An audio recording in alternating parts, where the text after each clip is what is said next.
Cattail supermarket of the swamp. Why I say that is there's a lot of ways, parts of it you can use. In the springtime, you'll see when it's coming up, you'll see the shoots will be about yay big. Even when they get to about yay big, you can cut them up and you can peel them back and you'll get down to a really tender inner part, like a heart. Like it's meaty and white, and you peel that back and you can chop that up and put that in a stir fry.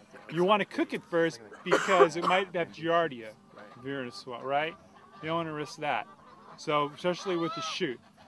Now with the root, you dig that root up, and if I had a big shovel with me, I could do that, but it's very starchy. Yeah, it's very starchy. So you can slit the root open and you can scrape out all that white starch, dry it out, add it to some flour, you can bake things. So you got the root and you got the shoot.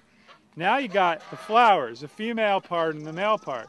So the top part, the female part, the male part has the pollen. It's already done, but when it has this pollen, you can bend over the cattail with a paper bag and you can shake that out, and it doesn't take long to get a nice amount of this cattail pollen that you can use and cut with flour and make stuff with, like muffins, whatever. Then what you could do now, if you wanted, if you find someone could take this with them, you could take this off, strip this down like that. You can take maybe, we can take it to like here. See some pollen, there's some pollen on there.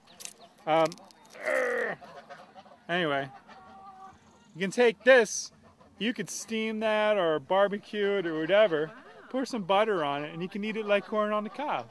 So you've got the male part, the female part, the roots, and the shoots all edible. So high carbohydrates. So when you're on a survival situation and you need carbohydrates, cattail roots are always there all year round. You can dig them and have that for survival. And while we're on cattail, not an edible use, but this stalk here, not the leaves that fan out, but this middle stalk in the fall, when it browns and dies, you can take it, and when it's dried out, and it's a great hand drill stalk to use. You can break that off. It's pithy in the middle, just like big leaf maple or salmonberry or something like that. And as well as the greens, when do you harvest it for baskets? Now? Oh, when this stuff here, yeah, you usually, September. You can harvest that and dry it, and then you can use it to weave baskets and mats. Yeah. So it's it's great. You can spend a lot of time studying cattail. Be very careful though, because it absorbs heavy metals really easily, extremely easily. So make sure it's away from like roadways. But, here I'd harvest it, no problem. It's organic farm, nobody's spraying anything. It's far from a road that's not that busy. I definitely. So now that I know this, I'll be back. Now that I know this, I'll be back here. Dangerous.